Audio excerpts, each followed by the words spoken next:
October 1942.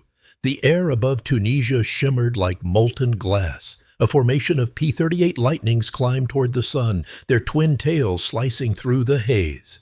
Below them, the desert glowed like pale bronze, heat shimmering even at 25,000 feet. These were America's newest fighters, the pride of Lockheed and the hope of a young Air Force still learning how to fight on foreign soil. When the warning crackled across the radio, enemy aircraft high and fast, the pilots shoved their throttles forward. The Allisons roared in unison, 1,200 horsepower each, straining against the thin air. But the Lightnings didn't surge upward as they should have. They struggled, heavy and breathless. One pilot cursed into his oxygen mask. "She's climbing like she's dragging anchors."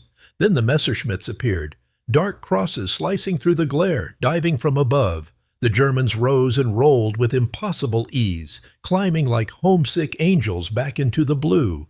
The Americans clawed upward, but it was too late. Gunfire flashed. Tracers tore across the sky. One Lightning burst into flame, tumbling end over end through the thin air. Another went silent and vanished into the cloud layer below. The survivors dove away, engines screaming, radios filled with static and prayer. By the time the last P-38s limped back toward base, every man in the formation understood the truth. This wasn't a battle. It was an execution waiting to happen. On the ground, the heat pressed like a hammer. Mechanics watched the wounded planes taxi in, their propellers turning sluggishly, exhaust shimmering against the dust. On paper, the Lightning was flawless, twin turbo-supercharged Allison V-17-10s, each capable of holding full power at 27,000 feet. In Burbank's 68-degree air, the math worked perfectly. But here in North Africa, with air temperatures topping 110 degrees Fahrenheit, the engines gasped for breath. Inside each nacelle, the superchargers compressed the intake air until it seared at nearly 300 degrees. Intercoolers buried in the wing's leading edges tried to cool that furnace with air that was itself 100 degrees. The difference, barely 200 degrees, wasn't enough to restore oxygen density. Power fell away. The pilots were climbing on hot wind. Reports poured in, engine temps normal, boost pressure steady, performance within specification. The specifications were written for California, and they were killing men in Tunisia. Among the crewmen watching the damaged Lightnings roll to a stop was a young staff sergeant, grease on his hands, dust in his teeth, who no longer believed in those perfect numbers. The manual said everything was fine, but he could see the truth glowing red through the cowling. The engines looked innocent enough when the cowlings came off, sleek, symmetrical, polished to a dull silver, but inside the numbers told a quieter disaster. Each Lightning's twin Allisons, V-17-10-49s, were marvels of precision, 12 cylinders each. Two-stage turbo supercharging meant to feed them clean, cold power even at 27,000 feet. On paper, they could deliver 1,240 horsepower per engine. Yet here, in the furnace air of Tunisia, they were lucky to make 1,000.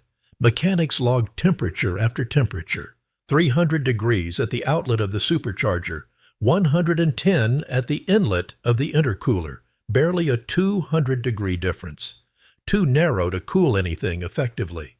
The air that should have been dense and rich reached the cylinders thin and exhausted. Pilots called it engine asthma. One officer joked bitterly that they were flying 2 hairdryers with wings.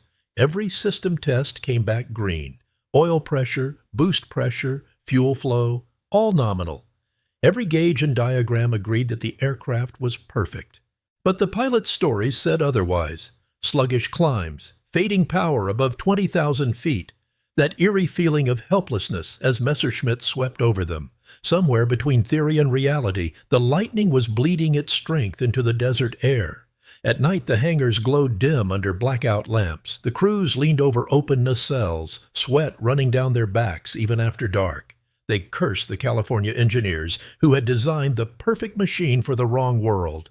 In Burbank, the air was cool and dense. In Tunisia, it shimmered and thinned until the superchargers choked on it.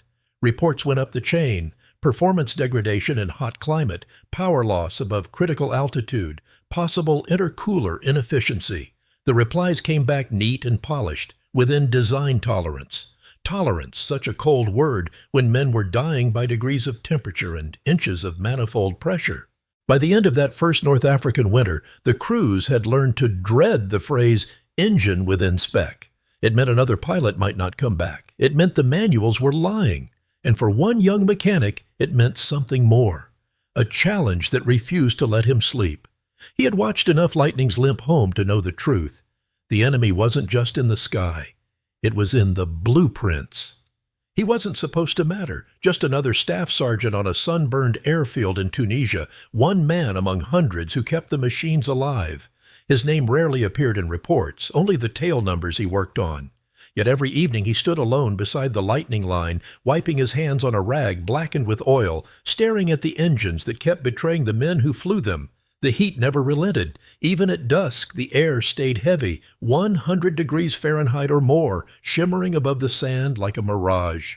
The engines ticked as they cooled, metal shrinking in the dry wind.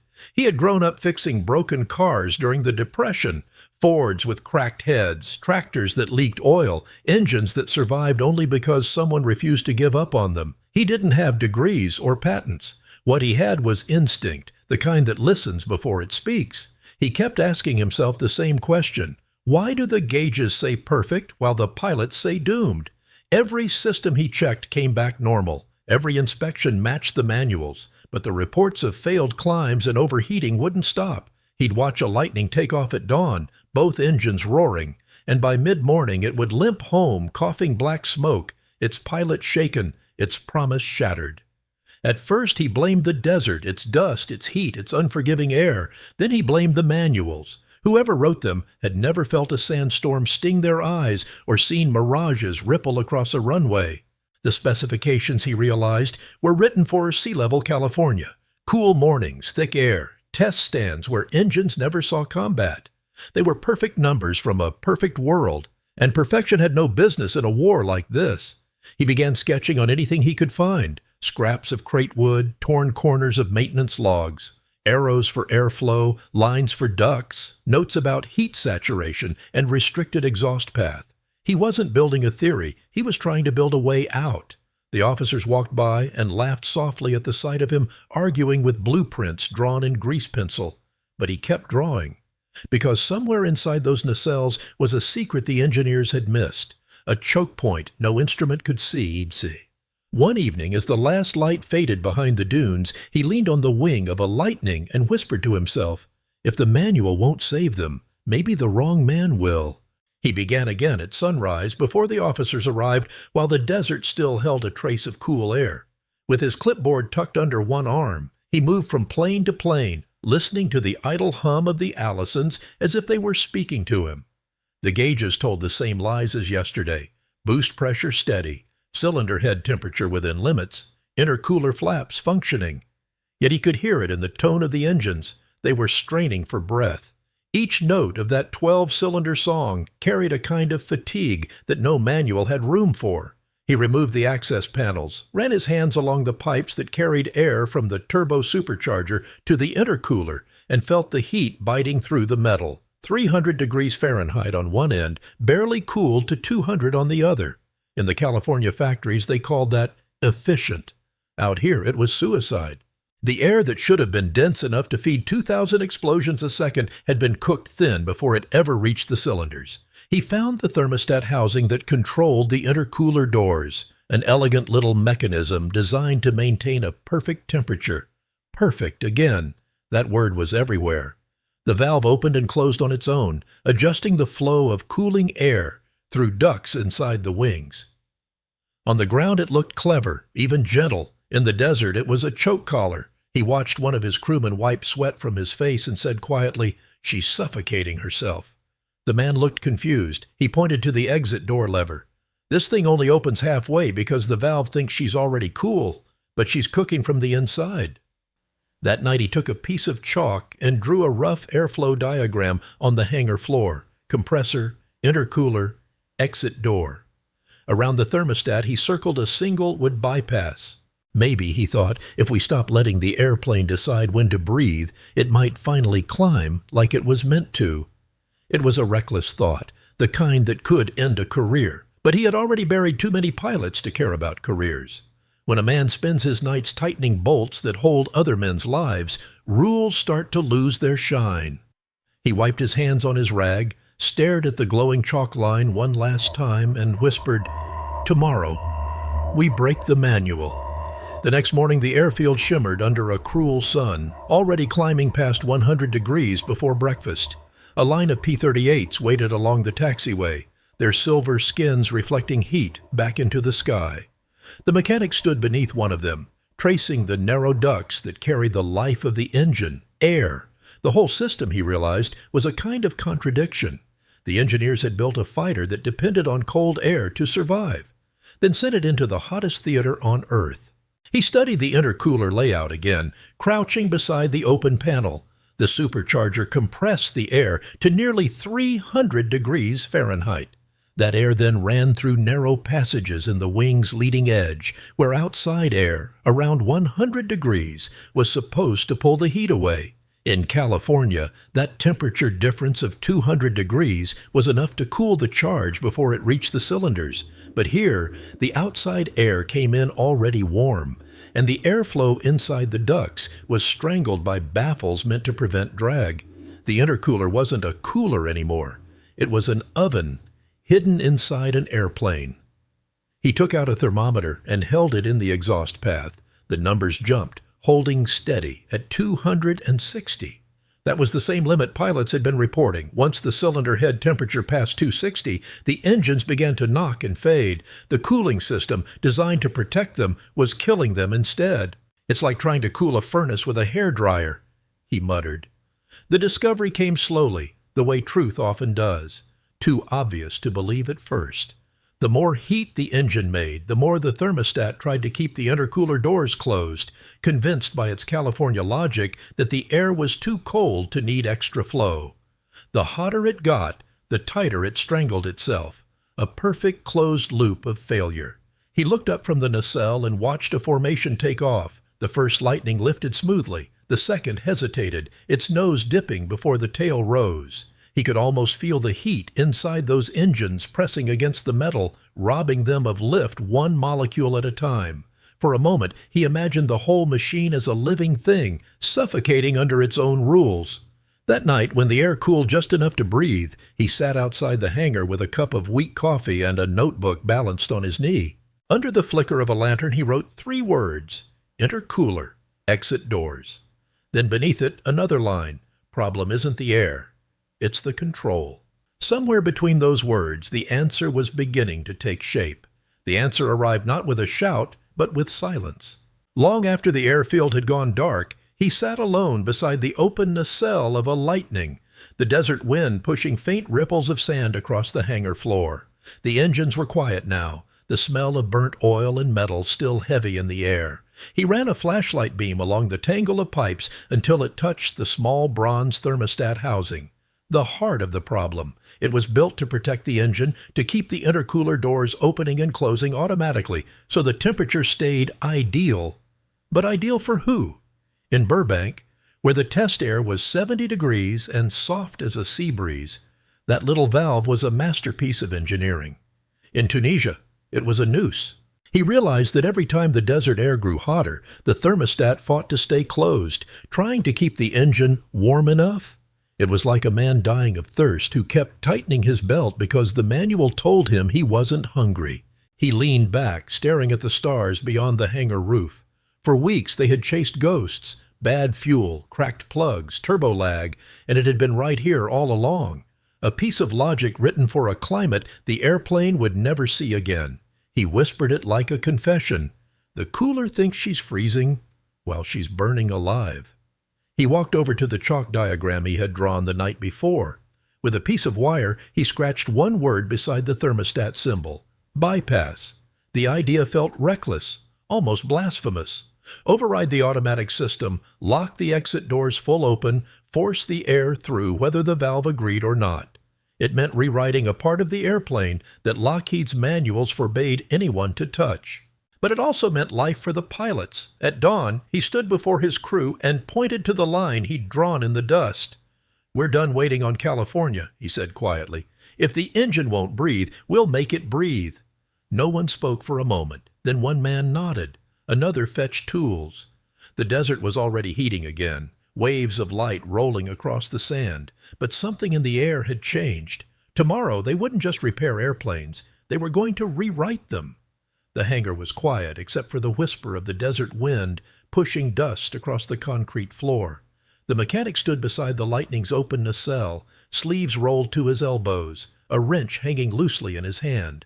Around him, a few crewmen watched in uneasy silence. They all knew what he was about to do wasn't in any technical order, wasn't in any manual, and sure as hell wasn't authorized. But at that point, authorization meant nothing. Too many men had failed to come back from sorties where their engines choked at altitude. Too many good pilots had died because a piece of California engineering insisted it knew better than the desert. He climbed the ladder and leaned into the wing cavity, flashlight between his teeth. The bronze thermostat sat there like a small, perfect idol, shining, delicate, obeyed by everyone but him. With 3 careful turns of a wrench, he unbolted the housing, disconnected the linkage, and rewired the intercooler exit doors into the full open position. It was mechanical blasphemy, overriding Lockheed's carefully calculated system and forcing the airflow wide open no matter what the sensors said. Then he did something even bolder. He reached inside the ductwork and began removing a set of restrictive baffles, thin metal plates designed to shape the airflow and reduce drag. They had been installed for efficiency, not survival. One by one, he dropped them into an oil pan with a sharp metallic clatter. More air, less resistance, the kind of logic only desperation could write. When he was done, the Lightning looked unchanged from the outside, but inside, it had been freed. He stepped back, wiped his hands, and stared at the open panel as though waiting for the airplane to breathe again. It was nearly midnight. The temperature had dropped to 80, cool by desert standards. The air smelled faintly of fuel and dust.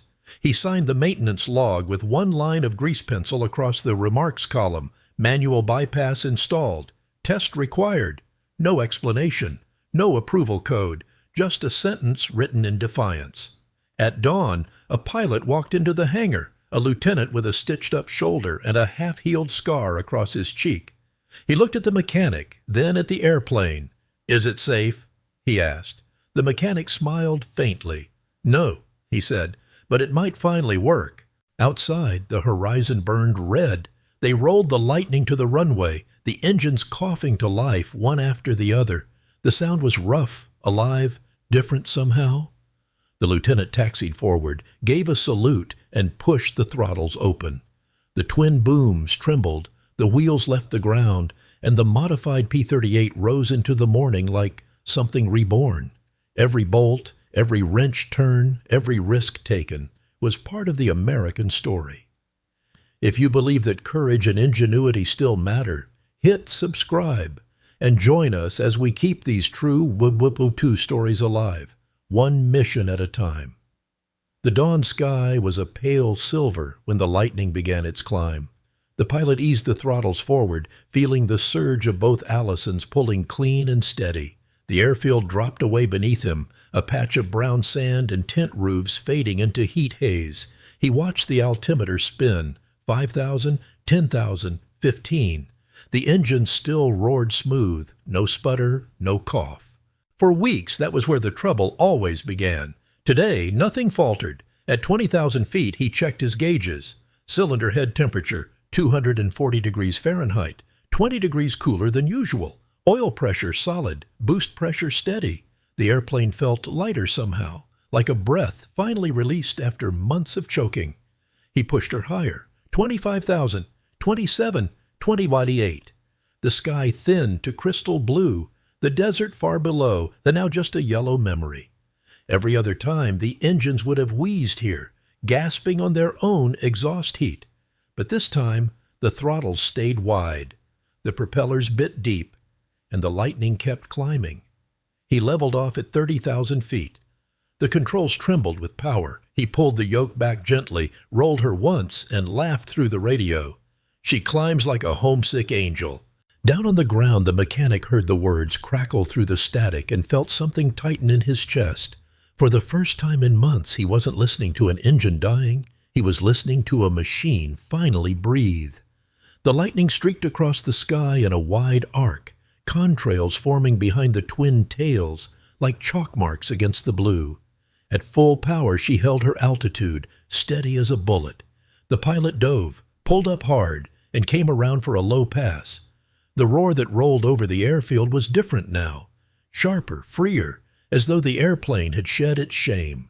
When he landed, the tires kissed the sand and the propeller spun down to a whisper. The mechanic jogged out across the field, heart hammering. The pilot climbed down from the cockpit grinning, his flight suit streaked with sweat. "Whatever you did," he said, don't tell the brass. Just do it again." The crew burst into laughter, half relief, half disbelief. For the first time since arriving in Africa, they'd beaten the heat, the manuals, and the fear that had haunted their runway. The fix was simple, crude, unauthorized, and it worked. The Lightning was finally living up to its name. By the end of that week, the rumor had already spread across the base. One of the mechanics had rewired a Lightning and made it breathe again. Crews came from other squadrons to see for themselves. They ran their hands along the nacelles, as if expecting to feel the difference.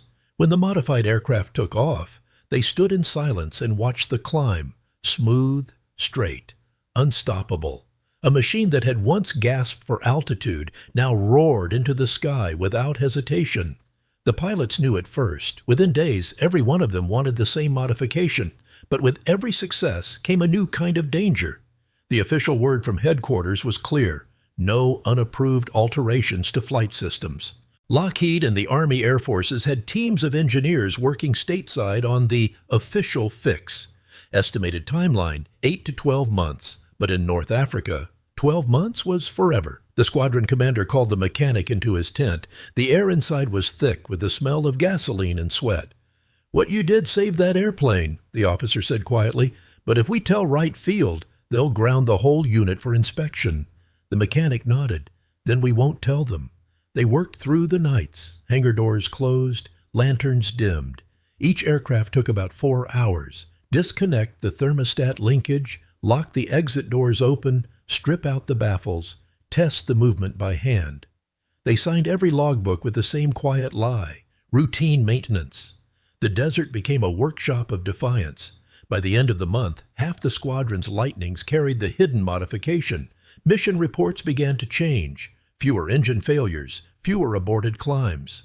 The pilots were staying in formation longer, fighting higher, coming home alive. Even the Germans noticed. "New Lightning model, faster climb," read an intercepted Luftwaffe dispatch. Still, the paperwork war raged. Stateside engineers sent back polite refusals. Field conditions exaggerated, performance data inconclusive. The men who risked their lives called that what it was: nonsense. The data was written in black smoke and bullet holes in planes that no longer fell from the sky. One evening, as the sun sank red behind the hangars, the mechanic leaned against the wing of a newly modified P-38 and listened to the silence of an engine cooling down. He thought of every form, every report stamped within specification, and smiled faintly. For the first time, he was glad to be out of spec. By early spring of 1943, the numbers began to speak louder than any order. Mission logs showed climb rates improving by nearly 15%. Pilots who once cursed the Lightning's sluggish response were now out-climbing their own escorts. Engine temperatures ran cooler, 240 on average instead of 260, and failure reports had all but vanished. In just 6 weeks, combat losses dropped by 42%. What the factory couldn't fix with engineering, the desert had repaired with courage. On April 18th, the squadron took part in a long-range intercept mission. The modified P-38s climbed 3,000 feet in less than 2 minutes, caught a flight of Ju-88 bombers over the Gulf of Tunis, and tore them apart. The radio traffic that morning was filled with disbelief. "These things actually climb now," one pilot laughed. "You'd better tell the Messerschmitt boys to bring extra gas." By May, they were fighting at altitudes once considered impossible: 28, even 31,000 feet. In one engagement near Bizerti, a Lightning pilot caught a Bf-109 head-on, matched his climb, and sent him spinning into the clouds. For the first time, the P-38 had become what its name promised: a predator of the upper sky. Headquarters could ignore stories. It couldn't ignore math. The statistical reports coming out of North Africa were undeniable. Higher climb rates, longer engine endurance, fewer casualties, more kills. And every success pointed back to the same unapproved line on the maintenance logs: manual bypass installed. Still, no one dared send those logs to Lockheed. To the engineers, the modification was a violation. To the men who flew and died in those planes, it was salvation. Every pilot who stepped into a Lightning now trusted not the manual, but the mechanic who had rewritten it in pencil in defiance. As the sun fell across the airfield, a young pilot raised a cup of burnt coffee toward the man with the grease-stained hands and said quietly, "You just turned a coffin into a climbing machine." The mechanic only nodded. Numbers didn't lie, and neither did the sound of engines that finally stayed alive all the way to 30,000 feet. By June of 1943, one of the modified Lightnings found its way back to California. Its logbooks were thin, its paperwork vague, but the results were too extraordinary to ignore. The engineers at Lockheed gathered around the plane like doctors examining a patient who had somehow survived its own autopsy. The aluminum gleamed under the hangar lights, familiar yet different. When they opened the nacelles, confusion turned to disbelief. The thermostatic valves removed, the exit doors wired open, the airflow baffles gone entirely. It was an act of mechanical heresy. They ran bench tests, checked pressures, measured temperatures. The data came back impossible. At 25,000 feet, the modified system delivered 12% more power, held cooler cylinder temperatures, and climbed faster than any legal Lightning in the program. It broke 15 design regulations, violated at least 10 procedural memos, and worked perfectly. One senior engineer whispered, almost in awe, "They turned our equation upside down, and it still flies." Another shook his head. "Do you realize what they've done? They stripped out half our controls."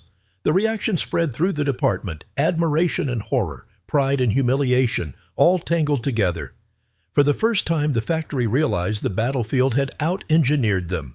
Reports began circulating through the War Department. Field modification, North Africa, improved intercooler efficiency, increased climb rate, reduced failures by 40%.